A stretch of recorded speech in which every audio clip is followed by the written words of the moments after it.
마귀가 주는 세 가지 시험에서 승리하신 예수님은 승리하신 후에 첫 번째 선포로 회개하라, 천국이 가까이 왔느니라 이렇게 선포를 하셨습니다.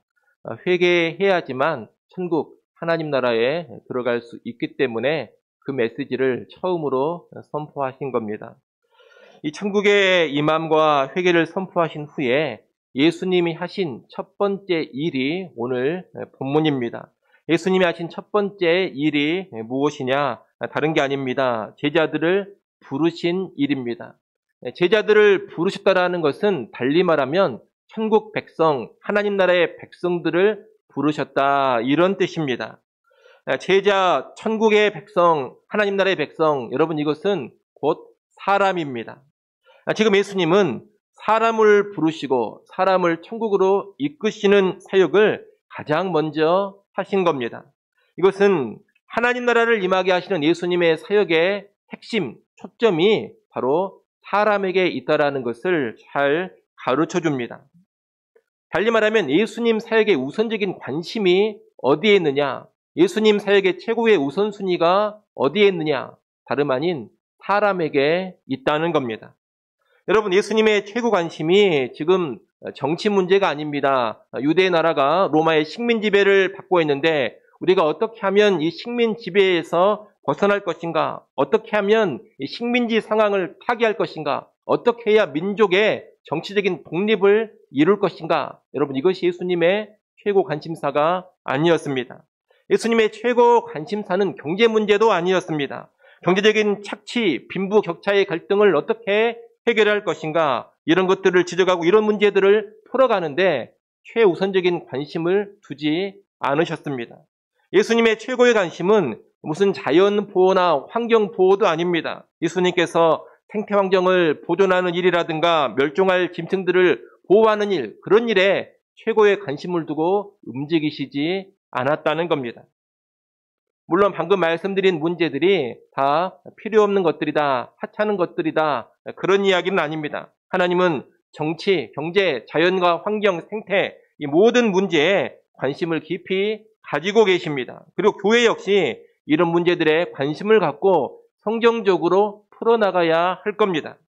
하지만 그럼에도 불구하고 예수님 최고의 관심, 예수님 최고의 우선순위는 그런 것이 아니었다는 겁니다. 예수님 최고의 관심은 사람에게 있습니다. 하나님을 떠나 범죄하여 타락한 인간이 회개해서 복음을 듣고 믿어 하나님 나라로 들어가는 것. 사람이 어떻게 하면 사는지, 사람이 어떻게 해야 하나님 나라 백성이 되는지, 여기에 최고의 관심을 기울이시고 바로 그 일을 가장 우선적으로 하셨다는 겁니다. 예수 그리스도는 지금 그런 관심으로 사람들을 찾아가시고 만나시고 자신의 제자로 천국 백성으로 부르고 계시는 겁니다. 이후 복음서에 쭉 나타나는 예수님의 사역도 여러분이 유심히 살펴보면 철저히 사람 중심으로 사람을 우선순위로 앞세우면서 사역하고 계신다라는 것을 볼 수가 있을 겁니다. 여러분, 예수님이 이렇게 사역을 하셨기 때문에 오늘 우리 역시 우리 최고의 관심을 어디에 둬야 하느냐? 사람에게 둬야 합니다.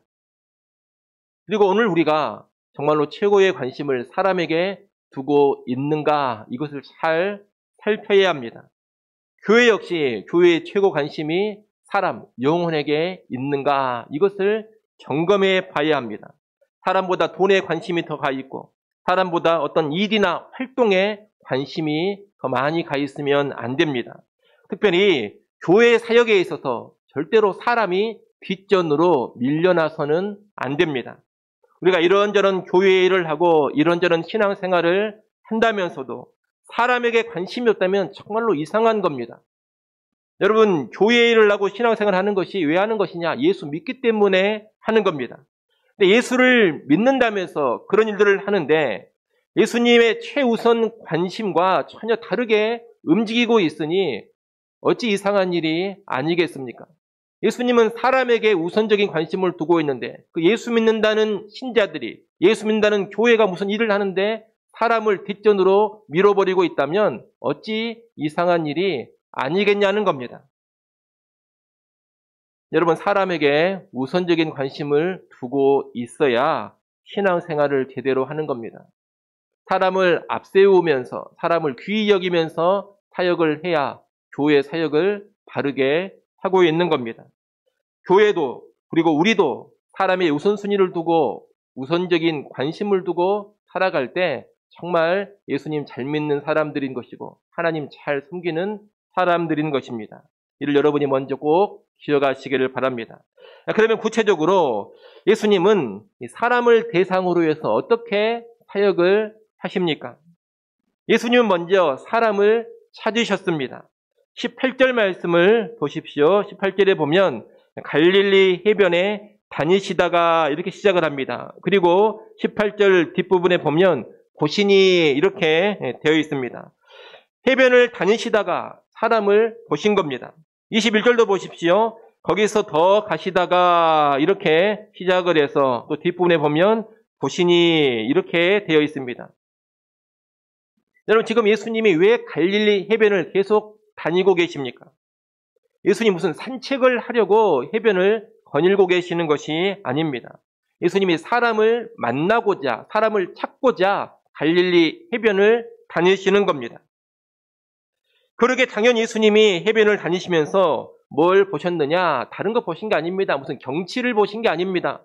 사람을 보셨습니다. 그물을 던지고 있는 베드로와 안드레를 보셨고 그물을 깁고 있는 야고보와 그의 형제 요한을 보셨습니다. 이렇게 사람을 찾아다니고 사람을 만나는 것이 사람과 연관된 사역의 첫 번째 모습입니다. 사람을 찾으러 가야 합니다. 봐야 될 사람을 봐야 하는 겁니다. 이어서 예수님은 나를 따르라고 사람을 부르셨습니다. 예수님은 예수님께서 찾아 만난 사람들에게 도전을 하셨습니다. 나를 따라오라는 겁니다. 나를 따라오라 이 말씀은 나를 믿고 나를 신뢰하고 내 가르침대로 살라는 도전입니다.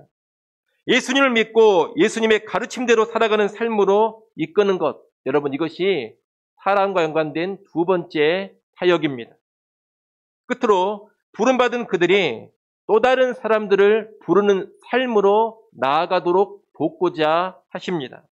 예수님은 사람을 부르시면서 내가 너희를 사람을 낚는 어부가 되게 하리라 그렇게 말씀합니다. 사람을 낚는다라는 것은 또 다른 사람들을 예수님을 믿고 따르는 삶으로 인도해내는 그런 삶을 의미합니다. 사람 낚는 어부가 되면 예수님처럼 사람을 찾아다닙니다. 사람 낚는 어부가 되면 사람을 불러 예수님을 따르게 합니다. 그리고 사람 낚는 어부가 되면 자기가 부르고 예수를 따르도록 돕는 그 사람 역시 장차 자기처럼 사람 낚는 어부가 되게 합니다. 이것이 바로 예수님께서 사람에게 행하신 세 번째 사역의 모습입니다. 여러분, 예수님은 지금 이렇게 사람을 찾아 만나시고 만난 사람들이 예수님을 따르게 하시고 그리고 그들이 사람 낚는 어부가 되게 하십니다. 이것이 사람에게 초점을 맞추신 예수님의 사역입니다. 예수님의 사역을 좀 다르게 말해 본다면 전도, 양육과 훈련, 그리고 재생산 이렇게 말할 수가 있겠습니다. 사람을 찾아 만나는 사역이 바로 전도의 사역입니다. 그리고 예수를 따르게 하는 그 사역이 양육하고 훈련시키는 사역입니다. 그리고 사람 낚는 어부가 되게 하는 사역이 바로 재생산케 하는 사역입니다. 전도하고 예수님을 따르도록 양육하고 훈련시키고 나아가 재생산할 수 있는 사람으로 키워내는 것, 여러분 이것이 사람을 향한 예수님의 사역이었다는 겁니다. 여러분, 앞서 사람에게 우선적인 관심을 둬야 한다 그렇게 말씀을 드렸는데 사람에게 우선적인 관심을 둔다라는 것은 그저 사람의 기분이나 맞춰주고 사람들 좋은 대로 움직여주는 것이 아닙니다. 사람들이 원하고 사람들이 요구하는 대로 내가 호응해 주는 것이 아닙니다. 또는 그저 교회 안으로 사람만 많이 끌어모으는 것도 아닙니다. 사람에게 관심을 두고 사역한다는 것은 예수님이 하신 것처럼 사람을 복음으로 전도하고 그 사람을 양육하고 훈련시켜서 예수님을 잘 따르게 하고 이제 재생산할 수 있는 그런 사람으로 키워내는 겁니다. 우리는 예수님처럼 이런 사역을 계속해서 감당해 가야 하는 겁니다. 여러분, 신앙생활을 하시면서 결코 관심이 자기 자신에게 매몰되어 버리면 안 됩니다. 신앙생활을 하고 교회를 다니는데 나밖에 보이면 안 된다는 겁니다. 다른 사람에게로 관심을 넓혀야 됩니다. 다른 사람을 전도하려는 관심이 있어야 되고, 다른 사람을 말씀으로 양육하고 신자답게 살도록 훈련시키는 데 관심을 두셔야 되고, 다른 사람을 재생산할 수 있는 사람으로 키워내는 데 관심을 두셔야 됩니다. 내가 예수를 믿는다는데 예수 믿는 평생 동안 내가 전도한 사람 하나 없고 말씀으로 잘 도와준 사람 하나 없고 예수를 잘 따르도록 내가 섬겨준 사람 하나도 없다면 그것은 정말로 비극적인 일인 겁니다.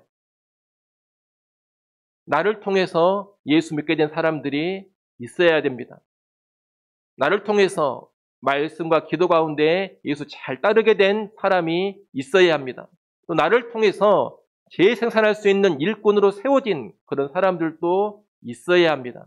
그렇게 신앙생활을 해야 하나님 앞에서 부끄럽지가 않을 겁니다.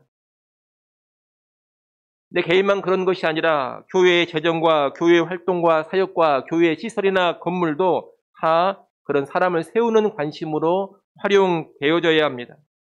여러분, 교회 재정을 쓰고 있고 이런저런 교회 활동들을 펼치고 있고 여러 가지 교회 사역을 하고 있는데 또 교회 건물을 짓고 세우고 교회 시설을 보수해 가는데 그런 일들이 사람 세우는 것과 무관하다면 쓸모없는 일을 하고 있는 겁니다. 사람 세우는 일과 상관없이 교회의 재정이 펑펑 사용되고 있고 여러 교회 활동이 사람 세우는 것과 직간접적으로 연결이 되고 있지 않고 건물을 짓는다고 하는데 건물을 짓는다면서 오히려 사람들이 시험 들고 나가 떨어지고 있다면 그 교회에 뭔가 큰 문제가 있는 겁니다. 교회 일은 계속 벌리고 있고 이런저런 분주한 교회 사역들은 계속 펼치고 있는데 그렇게 일하고 사역하는 와중에 사람들이 사라져가고 사람들이 일에 치이고 사람들이 영적으로 시들어가고 사람들이 죽어나가고 있다면 그 교회는 사역을 대단히 잘못하고 있는 겁니다. 그런 사역을 하는 게 아닙니다. 사람들이 사라져버리고 사람들이 떨어져 나가고 사람들이 죽어나가는데 그런 사역, 그런 일이 무슨 의미가 있겠습니까? 그것은 우선순위가 잘못된 것이고 사역의 방향, 사역의 초점이 뭔가 흔들린 겁니다. 여러분, 교회의 재정, 교회의 여러 가지 활동과 사역, 교회의 건물과 모든 시설은 사람을 세우는데 도움되는 방향으로 움직여야 됩니다. 교회 사역을 통해서 늘 사람들이 살아나야 되고 사람들이 키워져야 되고 사람들이 일꾼으로 세워져 가야 합니다. 그래야 예수님처럼 사역하는 교회가 되는 겁니다. 올 한 해 우리의 모든 교회 활동과 교회 사역이 꼭 그런 방향으로 나아갈 수 있기를 바랍니다. 그리고 여러분도 사람에게 깊은 관심을 두고 사람에게 말씀으로 기도로 섬김을 주고 사람들을 일꾼으로 세워나가는데 여러분이 협력할 수 있기를 소원합니다. 마지막으로 예수님의 부르심을 받은 제자들이 오늘 어떻게 반응했는가 이것만 하나 보고 마치겠습니다. 예수님은 제자들을 찾아 만나시고 그들을 예수님을 따르는 삶으로 부르시고 나아가 그들을 사람 낚는 업으로 키워주겠다고 약속을 하셨습니다. 예수님의 이 초청 부르심에 그들이 어떻게 반응을 했느냐? 그들은 즉각 예수로 응답했습니다. 그리고 모든 것을 버리고 예수님을 따라 나섰습니다. 여러분 20절 말씀을 한번 읽어보십시오. 20절 읽습니다. 그들이 곧 그물을 버려두고 예수를 따르니라. 아멘. 22절 말씀도 한번 읽어보십시오. 그들이 곧 배와 아버지를 버려두고 예수를 따르니라. 아멘. 그들은 배와 그물을 버렸습니다. 그리고 아버지를 버렸습니다. 이 배와 그물은 생계를 보장해주는 수단입니다. 아버지는 든든한 정신적 지주가 되어주는 사람이요. 또한 감정적으로 아주 깊이 연결되어 있는 사람입니다. 그런데 제자들은 이것을 다 버렸다는 겁니다. 제자들은 자기들의 안전과 생계, 이 세상의 든든한 힘이 되어줄 수 있는 존재, 감정적인 위로와 만족을 줄 수 있는 그런 존재들에 연연하지 않고 다 내려놓고 예수님 한 분만 바라보고 신뢰하며 따라 나선 겁니다. 오늘 우리에게도 이런 반응이 있어야 합니다. 예수님은 오늘도 먼저 우리를 부르십니다. 나를 따라오라. 내가 너희로 사람을 낚는 어부가 되게 하리라. 이렇게 우리를 부르신다는 겁니다. 예수님을 믿고 따르는 삶, 그리고 사람 낚는 어부가 되는 삶. 다시 말해 예수 믿고 영적으로 양육되고 훈련되어지고 나아가 다른 사람을 살리고 변화시키는 그런 삶으로 우리를 오늘도 부르고 계신다는 겁니다. 우리는 여기에 즉각적인 응답을 해야 합니다. 예 하고 반응을 해야 한다는 겁니다. 여러분, 예수님이 지금 오늘 우리를 부르고 계시는데 그 부르심 앞에 나는 어떻게 반응을 하고 있습니까? 오늘 본문의 제자들처럼 즉각적인 예수로 응답을 하고 있습니까? 아니면 여전히 배와 그물에 매여서 아버지와 같은 존재에 매여서 주저하고 머뭇머뭇하고 있습니까? 윌리엄 보든이라는 사람이 있습니다. 이 윌리엄 보든은 미국 사람인데 1904년에 시카고에서 고등학교를 졸업하던 해에 이미 커다란 낙농 사업의 상속자가 되어 있었습니다. 그래서 그때 이미 백만장자였습니다. 하지만 그는 자기의 일생을 복음 전하는 일에 바치기로 결심을 합니다. 이 결심을 했을 때 이 윌리엄 포드는 자기가 늘 가지고 다니는 성경책 맨 뒷표지에 뭐라고 글을 하나 써놨느냐, 지체할 수 없음, 그렇게 한마디 글을 써놨습니다. 예일 대학을 졸업하면서 좋은 보수가 보장된 일자리가 주어졌는데 그것을 거절하고서 성경 뒷표지에 이번에는 뭐라고 썼느냐, 후퇴 없음, 그렇게 썼습니다. 그리고서 프린스턴 신학교에 입학을 해서 신학 공부를 하게 됩니다. 신학 공부를 마친 후에 중국에 있는 이슬람인들을 전도하기 위해서 항해하던 도중에 먼저 이집트에 들르게 됩니다. 그런데 그 이집트에서 그만 뇌수막염에 걸려서 한 달도 못 되어 죽고 맙니다. 사람들은 그의 죽음을 보면서 허무한 죽음이다, 이렇게 평하는 사람들도 있었습니다. 그런데 윌리엄 포든의 성경 뒷표지에는 유의에 썼던 두 가지의 결심, 지체할 수 없음, 후퇴할 수 없음, 그 밑에 또 한마디의 글이 쓰여져 있었습니다. 뭐라고 쓰여져 있었느냐? 후회 없음, 이렇게 쓰여져 있었습니다. 지체할 수 없음, 후퇴할 수 없음, 후회 없음, 이것이 예수님의 부르심에 응답했던 윌리엄 보든의 짧은 생을 정리해주는 말입니다. 그런 하나님 나라에서 혼자가 되어 있으리라고 확신을 합니다. 여러분, 예수님께서 나를 따르라, 내가 너희로 사람을 낚는 어부가 되게 하리라, 이렇게 우리를 부르셨는데 이 부르심에 지체하지 않기를 바랍니다. 여러분, 망설이거나 머뭇거리지 마십시오. 그분을 신뢰하십시오. 그리고 그 부르심에 응하시기를 바랍니다. 여러분 이미 그 부르심에 응했다면 결코 후퇴하지 마십시오. 부르심을 따라 나섰다면 뒷걸음치지 말라는 겁니다. 계속해서 전진하는 신앙으로 나아가십시오. 여러분 그렇게 살아가신다면 우리는 반드시 후회 없다고 확신 있게 말하면서 이 세상을 떠날 수가 있을 겁니다. 바라길 우리 모두가 그런 인생 될 수 있기를 간절히 축원합니다. 기도하겠습니다. 하나님 아버지, 예수 그리스도께서 가장 먼저 사람 부르시는 사역을 했음을 보았습니다.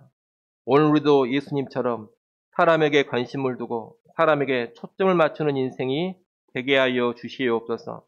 교회 사역도 사람을 살리고 사람을 세우고 사람을 키우는데 집중케 하여 주시옵소서. 하나님을 섬기는 사람은 사람을 섬기고 하나님을 사랑하는 사람은 사람 역시 사랑한다라는 이 진리를 마음 깊이 새기게 하시고 예수님처럼 사람에게 우선순위를 두고 사역에 가는 교회와 성도들 꼭 되게 하여 주시옵소서. 다른 사람을 전도하며 다른 사람을 양육하고 훈련시키며 다른 사람들이 예수를 따르게 하는 사람으로 살아가기를 원합니다. 우리 한 사람 한 사람이 사람 낚는 업으로 살게 하여 주옵소서. 이를 위해서 우리가 먼저 예수님의 부르심에 즉각 응답하며 따르게 하여 주시옵소서. 예수님의 이름으로 기도드리옵나이다. 아멘.